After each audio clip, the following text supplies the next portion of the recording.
All right, this week we are going to talk a little bit more about researching sex and sex research, starting with Professor Alfred Kinsey.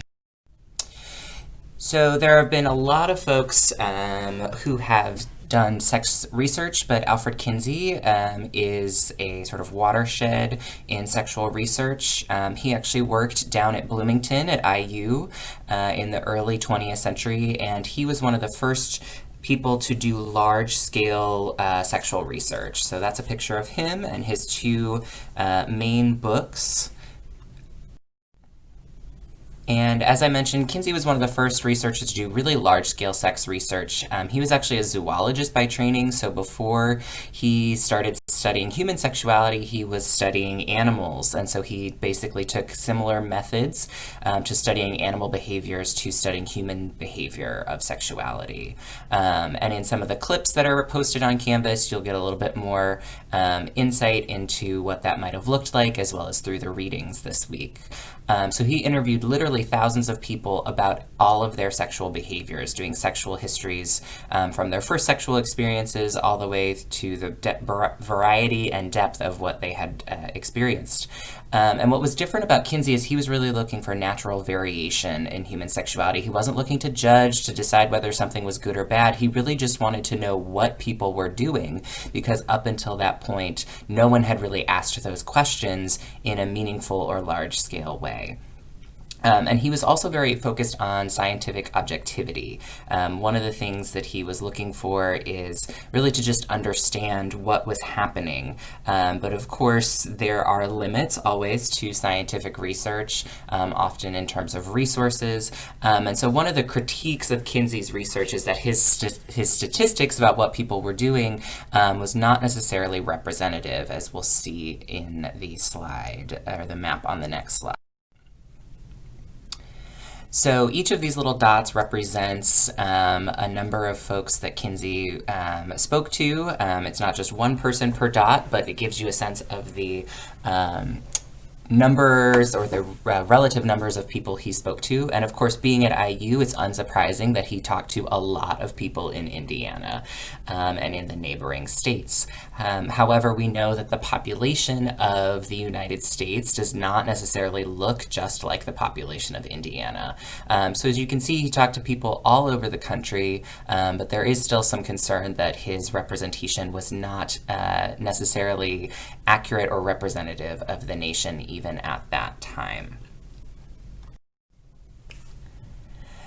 In addition to all the information about human sexual behavior, what people were doing, one of the largest or most impactful ideas to come out of the Kinsey reports and Kinsey research is what is now called the Kinsey scale. And you all may have heard about this before, but it's a scale from 0 to 6.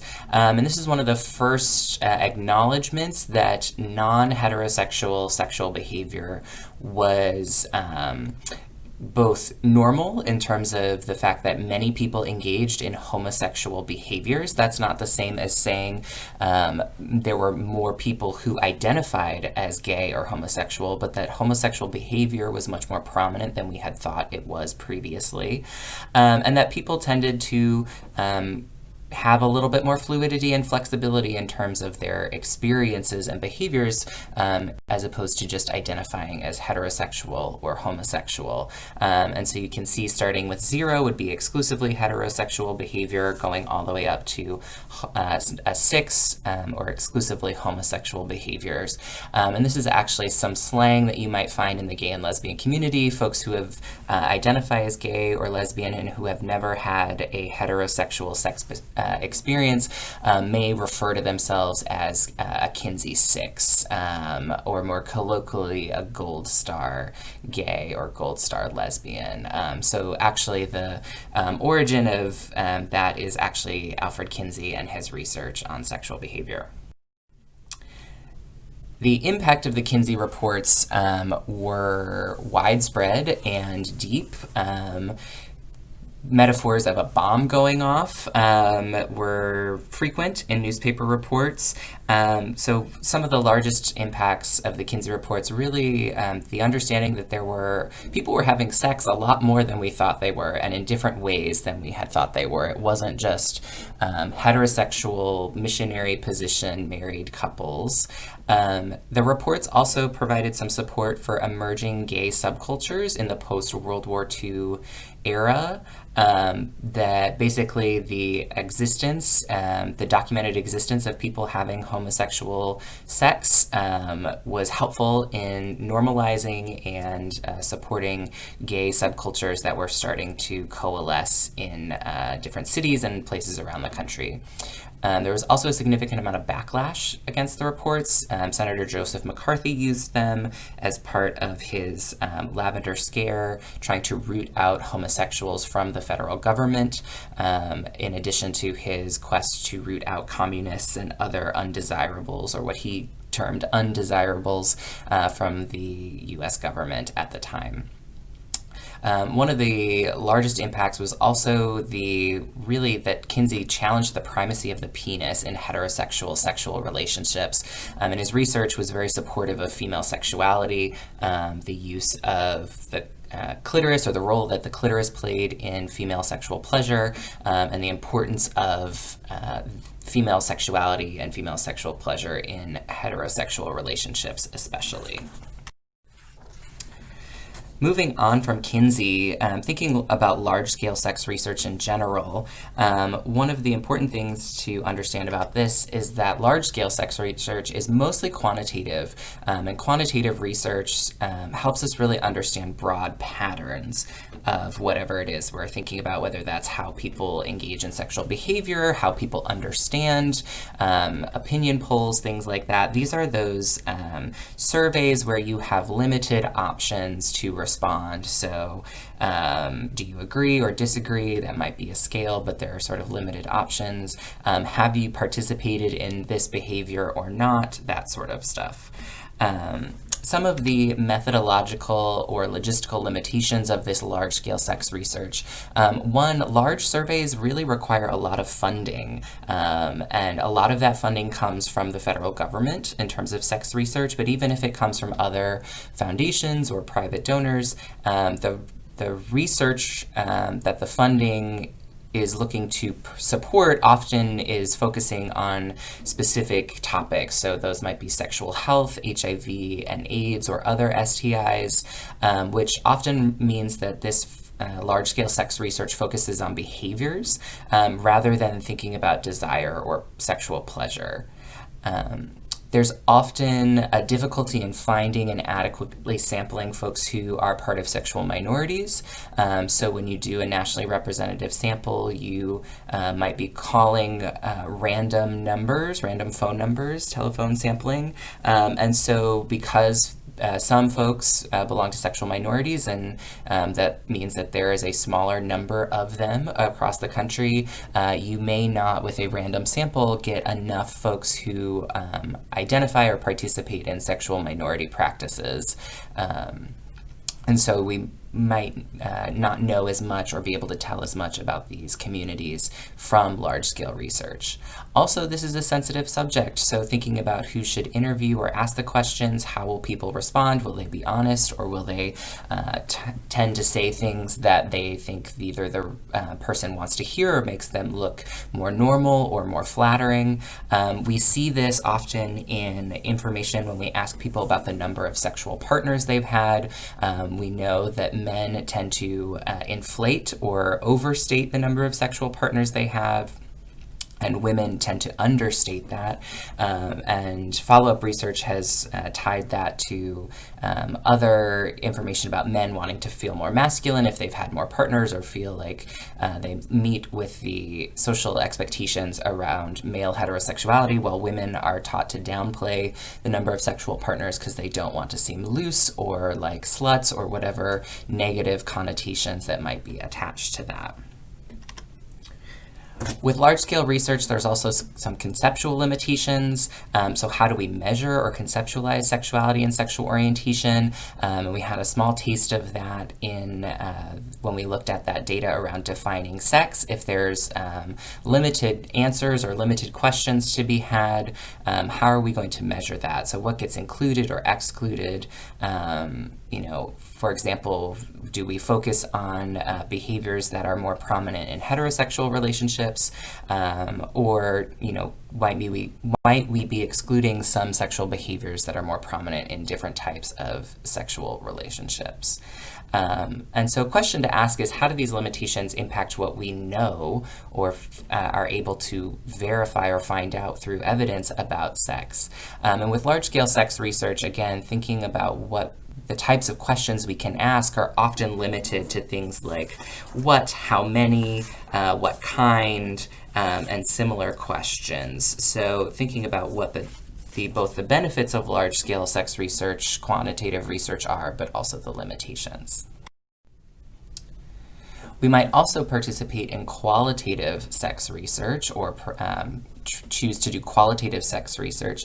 So unlike quantitative methods, which give us that broad pattern about large groups, qualitative research gives us more in-depth information. We can ask the why or the how questions of people. And so examples of qualitative research might be participant observation or ethnography, so going out into the field and observing and watching people in their day-to-day lives or in particular situations. You might conduct interviews one-on-one or do group interviews, which are sometimes called focus groups. You might also do some internet-based research, whether that's interviews or focus groups on the internet or looking at forums or places where folks are interacting on the internet. Some of the positives of qualitative sex research is that we can really get behind the what to the why, or what are the mechanisms through which people do or think the things that they do. So for example, a quantitative question might be, how many sex partners have you had in the last year, which will give us a number, but doesn't give us any more understanding than that about the number of sex partners. So a follow-up or a qualitative question or research might ask, what contributed to the number of sex partners that you had? Were you satisfied with that? And what sort of things do you look for in a sex partner? And similar questions to get more in-depth information. Of course, there are also challenges to qualitative research. Certainly the ethical considerations, especially if you're doing something like participant observation, going into and observing people's lives, especially in intimate spaces, can be quite tricky and challenging, and there's a lot of ethical considerations there. Simply gaining access to this space, if you're going to physically go somewhere, but also if you're looking to interview folks, how do you get access to people who might have the answers to the questions that you're asking? And especially when we're talking about sex and sexuality, building trust is especially important in terms of getting valid data. So if I just walk up to a random person on the street and say, hey, can I interview you? And they say yes, and then I start asking all of these intimate questions, they might not be very interested in giving me accurate responses, and so my data might not be valid. Qualitative research is also can also be a lot of extra emotional labor on the part of the researcher. So going in, having these interpersonal interactions, talking with folks about their sexuality or their sex lives, or the sex industry or whatever it may be, can often be more taxing on the researcher as well, because your own self is much more present in the research process then. So if there are all these challenges, why would we bother, and what can we learn about qualitative sex research that we can't from quantitative methods? Of course, some of those things we've already talked about, but you can probably think about why or in what cases you might want to do qualitative research over quantitative. Finally, I want to just say a few words about ethical considerations of research, and these draw largely from the Belmont Report, which was put out in 1978/1979, largely in response to this Tuskegee syphilis study, which you'll see a video about posted on Canvas. The three big pieces that came out of the Belmont report that guide ethical research and what it means to do ethical research are respect for persons, beneficence, and justice.